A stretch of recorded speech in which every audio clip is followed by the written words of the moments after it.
back to StabilityWOD. Have my friend James and a critical staff member here at CrossFit Roots helping me today to demonstrate the idea that once we get our multifidus firing again, we need to learn how to integrate that with the rest of our core cylinder. And in this case, we're going to talk about the pelvic floor and the transverse abdominis, and really all the abdominal layers, because the abs tend to posteriorly tilt the pelvis, flatten the back, whereas multifidus and the erectors tend to extend, arch the back, and create space in the low back. So ideally, when we're in neutral, especially when we're moving heavy weight, those two things cancel each other out.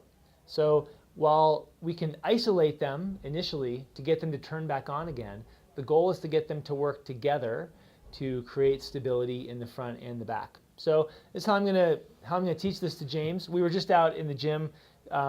James was showing me his favorite exercise, which is to hold a 100-pound sandbag for 3 minutes. Yeah. And we noticed that you could easily stand there and just kind of lean back on your hips and just hang out there for a while. But if you were really intentional about integrating these muscles into that particular static hold, the feeling in your body was really different. It became much harder, and it really reinforced this notion of high body tension, which I think carries over eventually into our other sports, lifts, movements, whatever. First thing I'm going to ask him to do is to find his transverse abdominis by dropping just inside his ASIS, his pelvic bone, on the other side with his fingertips. So if he digs his fingertips down in there, I'm going to monitor this side.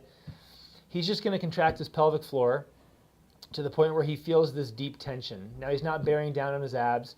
He just has tension around his waistline. Now relax. Good. So he's pretty good at isolating that. Bring it on again. He's wanting to bring in his rectus abdominis a little bit. I'm just really wanting his pelvic floor to engage. So when he contracts just his pelvic floor, I feel this transverse abdominis engaging. Now he can reinforce that with the rest of his abs, which are very strong because he's a CrossFitter. And then he has this solid wall of muscle in the front of his body. Go ahead again. With both? Yeah, just do the pelvic floor first. Let's sequence it so that you have pelvic floor first, deep abs, and then you reinforce that with the rest of your abs. That's a nice sequence to create this wall of tension here. Now when he does that, he tends to want to flatten his back. He tends to want to posteriorly rotate, which is going to put multifidus in a position where it can't really do a great job of stabilizing. So now I'm going to reach underneath your low back, and I want you to just engage gently the multifidus, as we talked about last week. And then relax. Relax completely.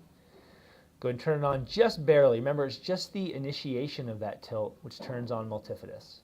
And then relax. So I'm just feeling that spot where I showed you the other day, just underneath his low back, to make sure it's turning on. Bring it on again. And then relax. So, just because it seems like this is a good sequence for you, start you with multifidus to bring that on. That's what's going to keep your butt from winking when we squat. Then we're going to bring on your pelvic floor, which is going to helpfully engage your transverse abdominis, assuming everything is working well. Then we're going to reinforce that with the rest of your abs.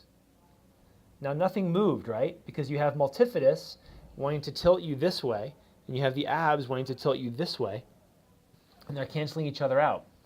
Okay, bring it on again. Bring on your multifidus gently. Not much movement, right? Because you're just initiating that movement. Then your pelvic floor. Then your deep transverse abdominis should come on, and then the rest of your abs to lock it down. Okay?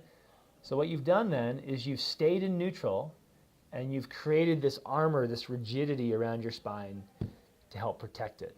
Does that make sense? Yeah. You can do it with your legs straight too, which oftentimes for people makes it a little bit harder, but this is the starting position for a lot of lifts. It's also the end position for a lot of overhead movements. Or the position where you take the bar off the rack and you're about to do your lift. So this is actually, with your hips extended, a position that's important to practice so you can lock down before you start your movement. So let's bring multifidus on gently. Bring on your pelvic floor, transverse abdominis. Now you don't have a rib flare, but if you did, I'd say let's lock down this rib so it doesn't flare, these ribs so they don't flare out. And then you have this feeling of tension here.